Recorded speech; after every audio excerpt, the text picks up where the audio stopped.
qaar ka mid ah shacabka ku nool magaalada Beledweyne ee xarunta gobolka Hiiraan ayaa waxay ka hadleen xirnaanshaha garoonka diyaaradaha ee Goos Khalifa magaalada Beledweyne oo xiran muddo ku dhow 15 maalin kadib markii roob uu ku da'ay uu saameyn ku yeeshay garoonka diyaaradaha Goos Khalifa magaalada Beledweyne waxaana ay sheegeen in maamulka gobolka Hiiraan loogu baahan yahay in ay wax ka qabtaan garoonka diyaaradaha ee Goos Khalifa magaalada Beledweyne. dhibaatooyin badan ka jira airportka Beledweyne dadkii u kala gooshay gobolada wuxuu ku xayiran yahay Muqdisho dadka ama dhaawac soo gaar ama dhibaataysan meel laga dhoofiyo male sidaas awgeed dhibaatadaas ka jirta airportka sida ninkaas oo sheegay horta waa ma sha Allah waxana la yiri nin nafti gabay naf kale wax ugu yaalo garoonka in la dhisto oo wadooyinka la habaysto oo la isku tashado waa wax muhiim ah dadku inuu fadhiga ka kaco oo baraarugo oo wax qabsado waa mid muhiim ah ما هن هديني والبنين كلا وكنيك كلا كوال أو سان حتى الليلة واحد صعنا ما ترى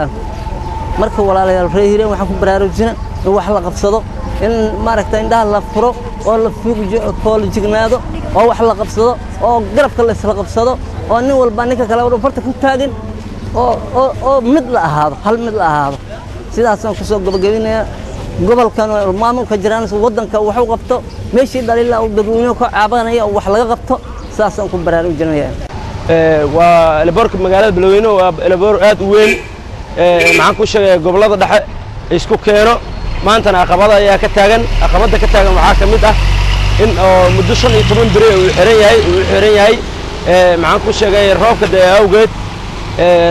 marka waxa meeshaas ka muuqato dayac iyo mas'uuliyad darro marka laga hadlo markan fiirino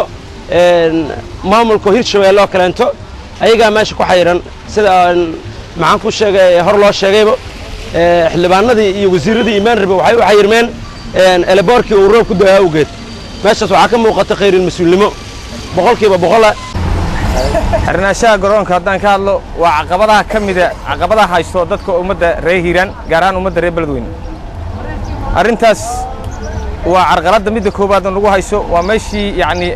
anaga dekad ma lihin laakiin waa meeshii wax naga soo gal lahayn garoonka oo isku socodka macnaha sahlan noo noqday sidoo kale waxay baaq u jeediyeen mas'uuliyiinta maamul goboleedka Hirshabeelle maamulka gobolka Hiiraan iyo degmada Beledweyne ayagoona ugu baaqay in ay dhisaan garoonka diyaaradaha ee Goos Khalifa magaalada Beledweyne marka waxaan leeyahay shacabka reer Hiiraan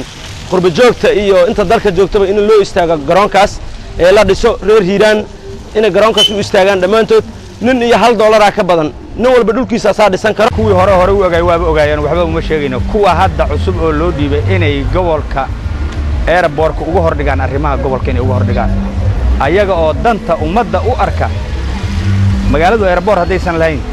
wax ka hagaaga ma jiraan ummadu nooma imaan karta annagu kama dhoofi karno kama soo degi karno danu kama fulayso maamulka gobolka Hiiraan waxaan ugu baaqayaa mar labaad iyo mar saddexaad waxaan ugu baaqayaa in ay culayska saaraan airportka magaalada Beledweyne